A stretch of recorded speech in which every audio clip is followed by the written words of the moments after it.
আজ দ্বিতীয় দিন এসে আরজিকর মেডিকেল কলেজের পক্ষ থেকে আমি doctor Aniket Mahato West Bengal junior ডক্টরসের যে 10 দফা দাবি আছে সেই দাবিকে সামনে রেখে আজ থেকে আমরণ অনশনের কর্মসূচি আমি পালন করব। আরজিকর দিচ্ছে ডাক, অভয়া বিচার পাক, বিচারের দাবিকে সামনে রেখে এবং একগুচ্ছ কর্মসূচিকে দফাকে সামনে রেখে আমরা এই আন্দোলন শুরু করেছিলাম।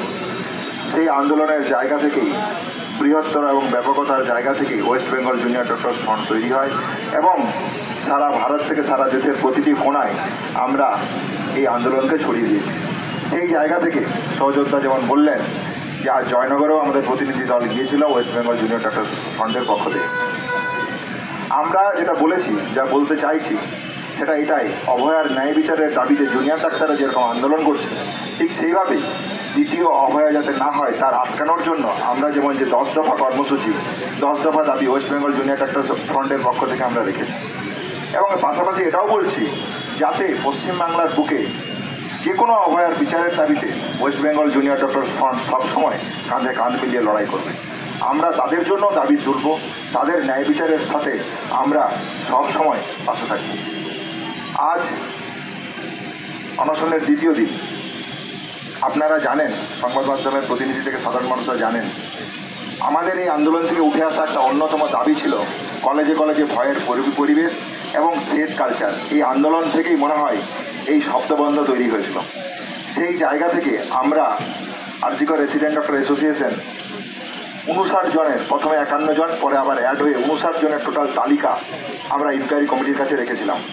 সেই তালিকার শাস্তির জন্য কালকে কলেজ কাউন্সিল মিটিং ডাকা হয় এবং সেই মিটিংয়ে বিস্তারিত আলোচনা হয়।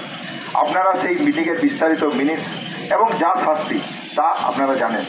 আপনারা জানেন যে শুরুর যে 10 জন আছে সেই 10 জনকে কলেজের পক্ষ থেকে এক্সপেল করা হয় এবং যে 10 জনের তালিকা, সেই তালিকা যদি আপনারা দেখেন সেই তালিকায় একজনকে অবিলম্বে সিবিআই গ্রেপ্তার করেছে।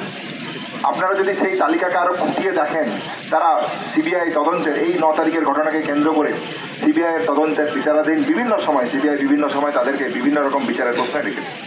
তাহলে এই যে 9 জন 10 জনের যে তালিকা উঠে এসছে সেই তালিকা 9 তারিখের ঘটনার সাথে প্রত্যক্ষ এবং পরোক্ষভাবে জড়িত বলে আমরা মনে করি।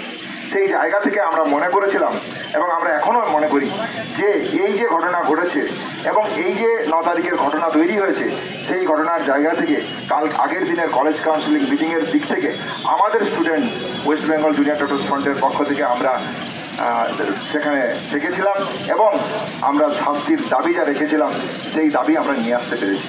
আমাদের ভিডিও ভালো লাগলে লাইক এবং শেয়ার করুন। কমেন্ট সেকশনে গিয়ে জানান আপনাদের মতামত।